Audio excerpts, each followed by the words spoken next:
Right, we're looking at round 2 and we're looking at how to make each leaf. And it's a really nice contrast colour, and it sort of allows that stem to sort of, I don't know, work into the leaf, bleed into the leaf, so it sort of gives that lovely vein-like effect to it. And it's nice and simple to achieve, but I just want to show you where to start your stitches, just in case there's any sort of confusion there. Right, so we're going to be starting our stitches in the remaining side of the stem, and what that means is normally we'd work into the top of the work, and you're familiar with that. If I put my hook in, you can see we've got the 2 legs of the stitch going across the top of the hook there, but we're not going to be working in there to start with. We're going to work the other side of the stem, which is sort of the bottom of the foundation of that stitch. So it's just a single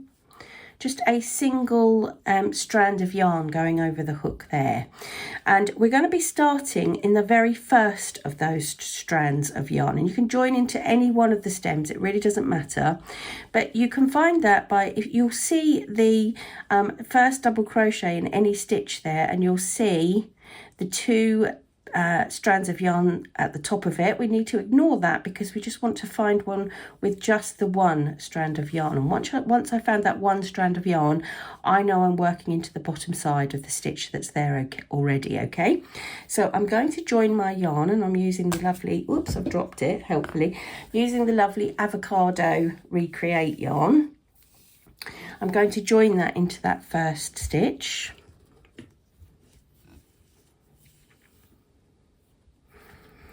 By pulling up a loop and working 1 chain, and that's not going to count as a stitch for me, that's just securing my yarn, and later on I'm going to come back and take that little stitch out, and I'll show you that in a little while. So my yarn is now secure, that is not a stitch. I'm going to start by putting my hook back into where I've joined and making 1 double crochet.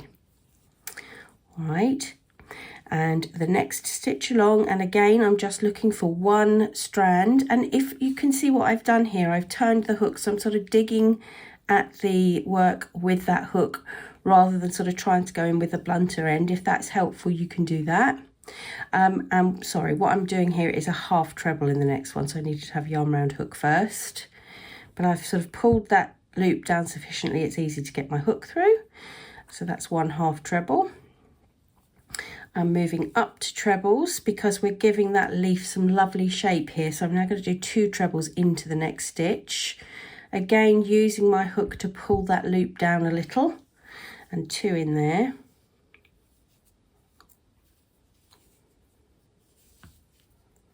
Two treble in there. Just a reminder, this is UK terminology. And you can see that's starting to have a lovely shape, isn't it, coming out. 1 more treble into the next one.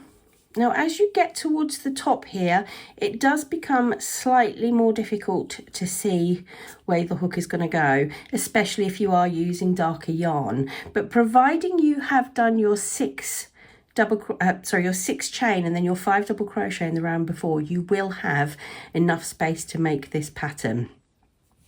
Right, sorry, that was 1 treble there. I'm now going to put 1 half treble in next to it. And that looks like you're now at the top. You are now at the top of the stem. And we're going to work 3 double crochet into what is the standing up chain where we bent the yarn over to work back down. We're going to work into that, it's almost horizontal at the top there. We're going to work 3 double crochet, and yet again I'm going to use my hook just to open up that space a little and create space to make the 3 double crochet. Okay, half trebles next to start to come down the other side with the half treble. 1 treble, 2 treble,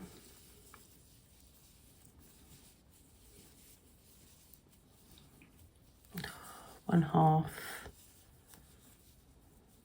and 1 double. Okay, let's have a look at that. We have now got two lovely leaves, and you'll see what I mean. You see what I mean about how it straightens out those curly stems. You really don't need to worry about them, because at this point the stems are straightened right out by those leaves, so nothing to worry about there. Just continue. You're going to finish off with 2 more leaves, and as a reminder, you're aiming for this little look. Right, I'm working down the last side of the last petal, because remember I told you about that little stitch when we joined the new colour in. I'm just going to show you what I mean about taking it out. Okay, so that's the last leaf done. Just going to finish up with 2 chain and join with the slip stitch. Now, before I do that, this is where we joined. This is how we, this little stitch here, or this little loop here, is what we pulled up when we first joined the avocado yarn into our olive stems, and we don't need that. That doesn't actually belong. That's not part of the pattern at all. Now you can happily leave that. There's no need to do anything with it, but if you want to, you can just remove that. Get that out of the way, and then when you make your slip stitch to join, it's nice and neat,